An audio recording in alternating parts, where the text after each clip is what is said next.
iza ra'aital ladzina yakhuduna fi ayatina, bila kamu melihat orang-orang yang bicara olok-olok terhadap ayat kamu, ayat Allah, fa'arid anhum, maka kamu yang muslim ni berpaling dari mereka. Kalau duduk semeja, bangun berdiri pergi duduk meja lain. Kita punya berpaling adalah jangan join the conversation, jangan ketawa bersama, jangan mendengar lawak-lawak itu.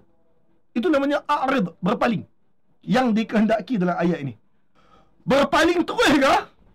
Tuan-tuan, kawan-kawan ni lagi jumpa balik masa lunch hour. Kawan-kawan ni esok ada lagi nak share dalam grup WhatsApp tu, kawan-kawan. Maka Allah kata a'rid anhum, berpaling dari mereka, hatta, sehingga yakhudu fi hadithin ghairi, sampailah mereka bicara olok-olok benda lain. Tuan-tuan, ada berapa kali Allah sebut olok-olok dalam ayat tu?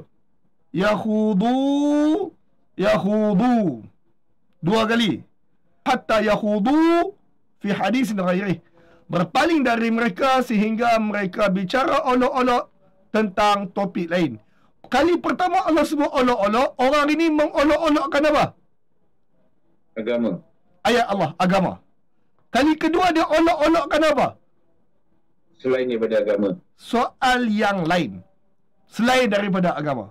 Bermaksud tuan-tuan, orang ini yang dia bukan bab agama saja dia buat lawak, benda lain pun dia memang jenis buat lawak. Dia memang jenis masuk ayatnya. Dia memang jenis tak ambil serius. Maka tuan-tuan, orang yang jenis tak ambil serius ni lah kadang-kadang lidah laju daripada otak. Sebab tu kadang-kadang dia boleh buat lawak, memperolok-olokkan benda-benda yang serius. Macam ayah kita mati, dia boleh buat lawak. Macam isteri kita mengandung, dia boleh buat lawak. Sebab memang hidup dia dengan kita adalah benda yang bersantai-santai, tak serius. Namun tuan-tuan, garisan merah tak serius ni adalah apabila kau bercakap tentang agama aku. Maka wa imma nunsiyannaka syaitan, bila kamu yang muslim ni dilupakan oleh syaitan, sepatutnya kita tunjuk tak suka dan kita berpaling. Namun kita dilupakan oleh syaitan, boleh duduk 5 minit lagi dengan dia dalam majlis tu. Kita boleh sambung sembang lagi dengan dia dalam majlis tu.